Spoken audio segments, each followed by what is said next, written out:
All right, guys, welcome to another episode of the Limitless Mindset Podcast. And today I'm hoping to drop some value for some of you guys that just feel like you are stuck. This is something that's been on my mind for quite a while. And so I'm glad I can kind of get on here today and share some of this with you guys because as we have a lot of new agents that enter into the business, as I got new agents that come into our brokerage, and to be honest with you, this falls right in line with some of our tenured agents as well.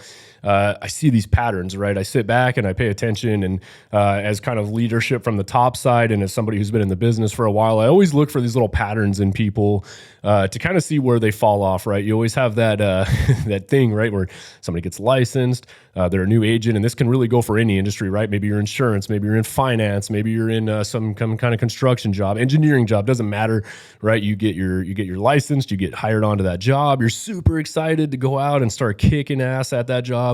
The motivation is high, you can take on the friggin' world, you know what I mean? You think it's gonna be kind of easy. So you get out there and your motivation level is sky high, right? You put in the work that first month, you're out there doing everything you need to do, you're just like a sponge, you're absorbing all the information, you're diving in on it.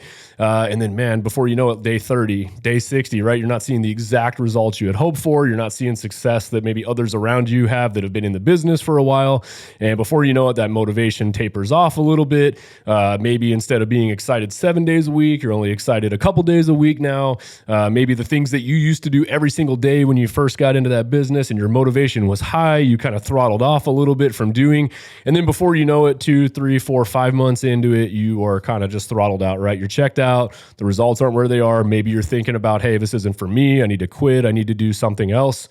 Tell me if that sounds familiar to some of you guys, right? I see this so much, and it's super frustrating for me, to be honest with you, because as somebody who's been in this for a while, and as somebody who has seen success through doing a lot of shit that I didn't really want to do, but I had to stay consistent, it's frustrating for me that a lot of people can't see this, and I try to coach them and try to help them through this, Guys, the one thing you got to understand is that your ultimate success, so where it is that you want to go, where it is that you want to end up in life, is not going to be one thing in your life that happens that is going to completely change the trajectory of where you were going, right? So let's say you're getting into nursing, you get that license, and it doesn't mean you're going to be guaranteed success in what you do or happiness. You get your real estate license. It doesn't mean you're going to be guaranteed success because you got that license. It's not going to be that one deal that all of a sudden just changes your life and all of a sudden you've made it, right? It's not going to be if you're in finance, oh my gosh, I got to fund this one deal. And my whole life has changed, right? It's a small compound wins that you guys are making every single day. It's the little day-to-day actions, right? Just doing the 1%, the one thing better than what you could do. I kind of equate this, like I had heard this a while back. I don't even remember where I heard it from, but it always just kind of stuck with me. And for some reason, this analogy had made sense. And it's, imagine like an airplane taking off the runway, and they take off, and maybe they take off 1 degree, just different from this airport. 1 degree, you wouldn't even know. You could hardly even tell that the nose is pointed in one direction or the other, off by 1 degree. However, as they fly across the country, that 1 degree as you go across the country can make the difference of you landing in like Washington, D.C. or in New York, right? Because as time goes on, as distance goes on, that degree begins to separate and get further and further because it's compounding basically by the mile, by the hour that you're flying, that degree is getting further and further and further apart. And I always carried that analogy because it makes so much sense to me in work, right? It's not when you get up every day and you're like, well, man, for 2 days I did this, and for some reason I'm not seeing this massive success. Guys, it's the things that you do every single day that time is going to favor you on, and it's going to compound and get you to where you want to be. The thing is that you and me, people like us, we're never going to be motivated 100% to do the things that we need to do every single day. Motivation is flighting. There's going to be some days where you wake up and you're just ready to take on the friggin' world. You got your tasks lined up first thing in the morning. You're on it. You jump into it. You're ready to go. You're super excited about this new project. You're in it. And then maybe something happens, right? You get a flat tire at the end of that day. Maybe, something happened with your kid. They got a bad attitude. Maybe you got in a fight with your spouse that day. Whatever it is, that next day now you've been knocked off and you're like, well, I'm not feeling like it today. I'm not feeling well. Just not into it today. And then so you don't do the work that day. And then the next day, maybe you do, right? It's the inconsistent patterns. The super frustrating thing about this too is, by the way, I've seen people that have been extremely good at certain things, right? maybe it's not exactly what they want to do, but they're in a career path and they're like, I'm really good at this, but I just don't really have any interest in it. I'm more interested over here. But the thing that they're interested in, they're not that great at. They're not that skilled at yet. But because that has their attention and they're super motivated to go to that, they're chasing this motivation and they're putting in the actions on the things that they love to do, even though they're not that great at it. And they're ignoring the things that they know that they need to do that they're really good at. Those are the things that they should be doing every day. Those are the things that are going to get them closer. Those are the things that are going to increase their income. Those are the things that are going to increase their confidence in what it is that they should be doing. But they ignore those things because they just don't have an interest in it. Well, I'm not excited about it. I'm more excited over here about doing this thing. I'll use a great example of this, like in traditional real estate. To me, that's always been the highway of my career, right? And when I say the highway of my career, it's something I'm good at. It's something I've been doing for a while. Guys know how it goes. You're driving down the highway. It's fun. You get on it, you accelerate. But then after like an hour or two of driving, you're kind of like, well, I'm on the highway just kind of driving. It becomes a new normal. There's nothing exciting about it. You're just driving, but it is getting you to that destination to where you want to go faster. And then you have all these little exits, right? And the little exits could be little things that you're interested in, right? For me, it might say, hey, this little exit over here that I'm going to pursue off the highway here, like the highway I'm still on, but there's a little pit stop I can make over here, which might be wholesaling, might be potentially flipping, might be buying as an investment in rental property, might be multifamily, all these little things, right? But that highway I stay on that basically pays the bills for me is going to do the on-market traditional real estate, which is going to fund the lifestyle and it's going to fund the investments that I have coming in. I see a ton of people get off course with this and they say, well, because this highway doesn't have my interest anymore, I'm just going to get off and I'm going to go over here and kind of do something I kind of want to do, and I'm not going to be that successful at it, right? For example, you have somebody that has just gotten into the real estate business and they're doing great. They're great at marketing. They're absolutely killing it and dominating it when it comes to their business and their career. It's something they're genuinely good at, right? They're good at marketing. They have the ability to get 2, 3, 4 deals a month if they really wanted to, and they put in the work, which is going to pay the bills, which is going to bankroll their business to get in and start doing some flips or some investments or buying some rental properties.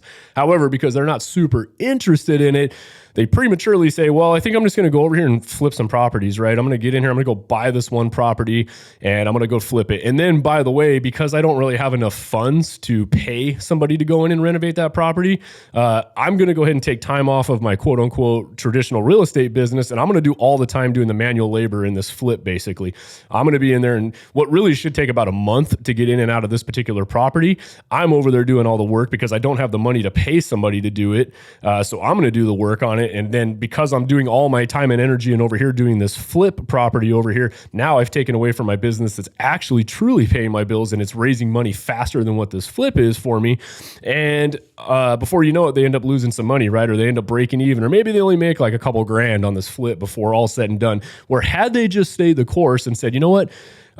This has my passion, but I'm not quite there yet. I'm trying to kind of prematurely force this instead of just staying on course and doing my traditional business, raising up the capital, buying a flip, and then paying people over here to do it quicker. And I stay the course of what's actually truly making me more money right now. Guess what? They end up losing in the end.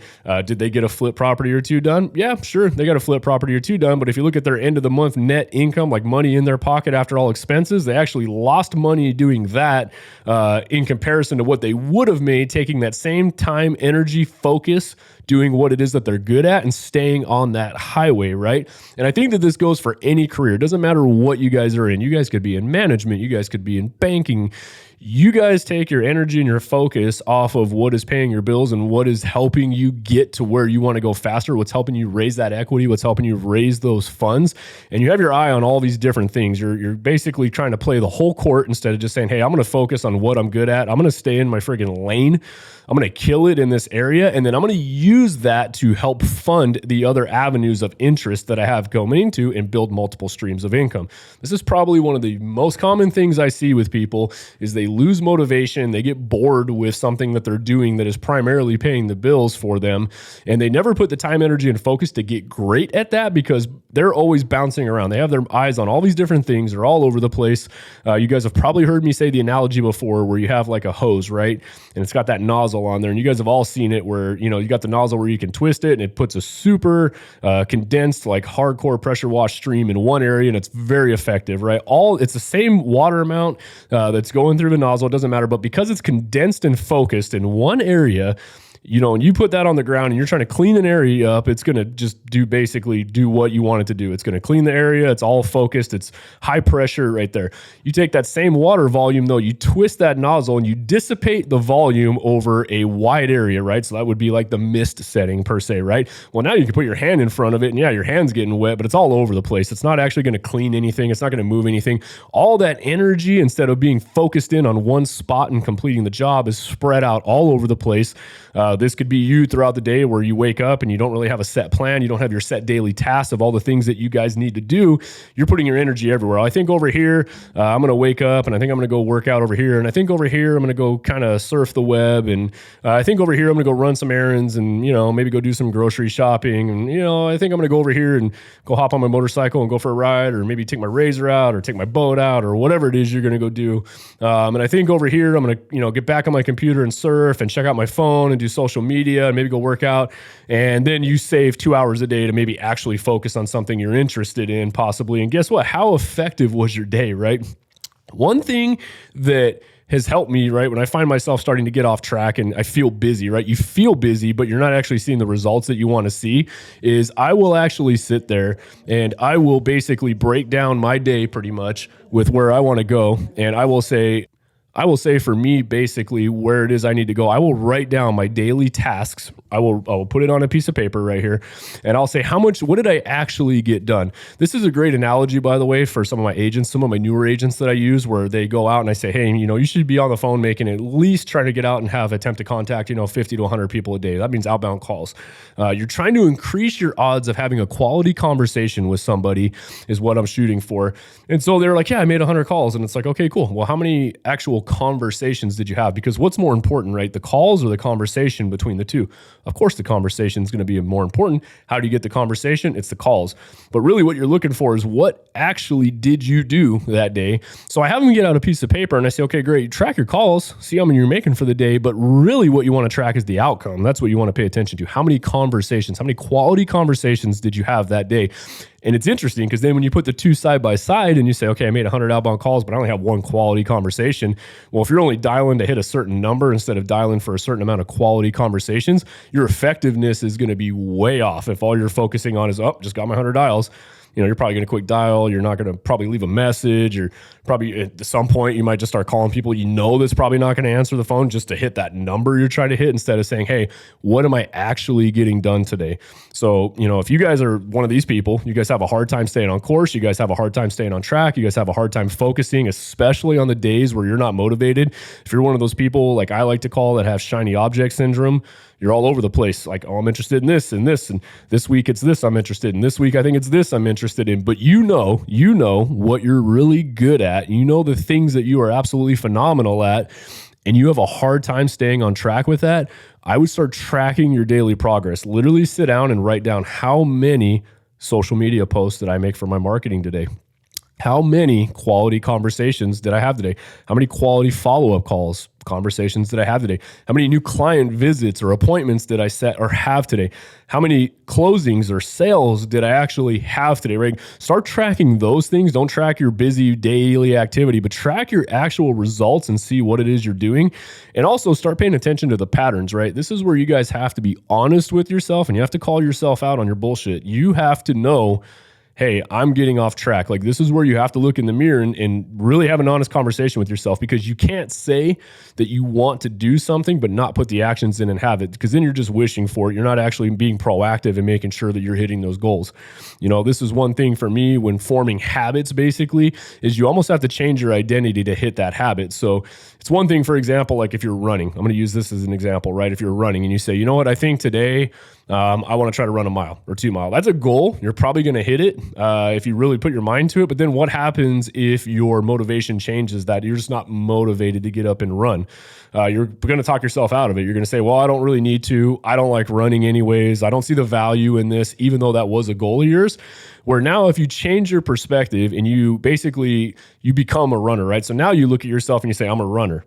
And you wake up and it's not really an option anymore. How much difference does it say, well, I want to run a mile or I'm a runner? So if you wake up that day and you tell yourself, hey, I'm a runner and this is what I do. I run a mile or 2 a day. Well, now you're going to hold yourself accountable because it feels like it's something you should be doing, because that's what your identity says it is, right? Same thing in real estate. Well, I'm a real estate agent. This is what I do. You're not just a part-time. You're not just someone to help somebody with the deals. You truly say, I'm one of the top salespeople, right? If you start telling yourself these things, it's going to be easier for you to start taking action on those things if you believe that that's who you should be and who you are. So again, hopefully this is helpful for you guys. You guys just have to really sit down and start tracking that progress. You guys have to be self-aware. You guys have to stay on these highways, guys. You guys cannot get sidetracked. When you know you're good at something and you know that something is helping fund the other passions that you guys are interested in, don't let off the gas on the things that you guys are good at right now that are paying the bills until you have enough earned, confidence in yourself, you have enough earned income, you have enough things to really go focus on what it is you want to learn, because right now you're stepping over dollars to pick up dimes basically. You know, if you put your focus over here, you make more money, but you just choose not to because you're interested over here to do this thing that's not making you more money. And because you're ignoring the thing that does make you more money, that's not affording you more opportunity, more time to really dedicate to the things you want to get better at, guys. You have to realize this and be self-aware and know when it's time to, you have to really know when, hey, is it time to set this aside over here, put more of my focus on the things I'm really good at right now until my other side business has started to take off? Or am I just going to take away the things that I'm really good at and I know I could actually be good at, but I just don't want to be because I'm bored with it, and you put it in the things that you're interested in, but you're not going to do as well because now you're frustrated. You're not making the income you want to make. You're not seeing the goals you want to make. So again, guys, stay on track. Even if you're not motivated, set these goals.